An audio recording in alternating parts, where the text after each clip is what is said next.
ఆనంద నిలయంగా ఎలా మార్చుకో? ఆ దేవాలయంగా మారాలి అంటే ఇంట్లో మనం ప్రతిరోజు చెప్పుకునేది గొడవలు లేకుండా ఉండటం. సార్ నేను మారిపోయాను సార్, మా ఆయన మాత్రం నన్ను తిడుతున్నాడు అనేవాడు చాలా మంది ఉంటారు. మా ఆయన పద్దాకి ఏదో ఒకటి అంటాడు సార్, నేను మంచి అవుతుంటే ఆయనకి అర్థం కాదు, నెగిటివ్ గా వెళ్తాడు. అలాగే మా ఆవిడ ఇలా అంటుంది అని అంటూ ఉంటాం. వాళ్ళు ఎన్నన్నా అని మనకు అనవసరం.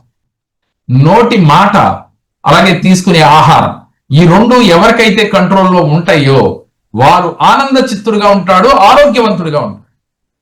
మరి నోరేగా చేసే తప్పు, ఎదుటి వాడిని తప్పుగా మాట్లాడేది నోరు, దానివల్ల తెచ్చుకుంటాడు అనేక కష్టాలు. ఇప్పుడు ప్రత్యేకంగా ఆనంద నిలయంగా మార్చుకోవాలంటే ప్రతిరోజు మీ ఇంట్లో దీపం పెట్టాలి.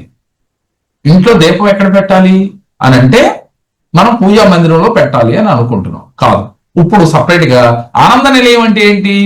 అందరూ సుఖ సంతోషాలతో ఆరోగ్యంతో డబ్బుతో ఉండాలి. డబ్బు ఉంటేనే ఆనందం ఈ కలియుగంలో. సహజంగా డబ్బు లేకపోతే అసలు ఆనందమే లేదు.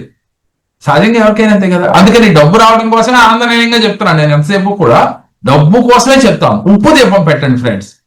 ఎవరైతే ఒక శుక్రవారం కానీ, మంగళవారం కానీ, గురువారం కానీ శుభతిథి కలిసి వచ్చిన రోజున మీ ఇంట్లో ఆగ్నేయం మూల ఉప్పు దీపం పెట్టండి.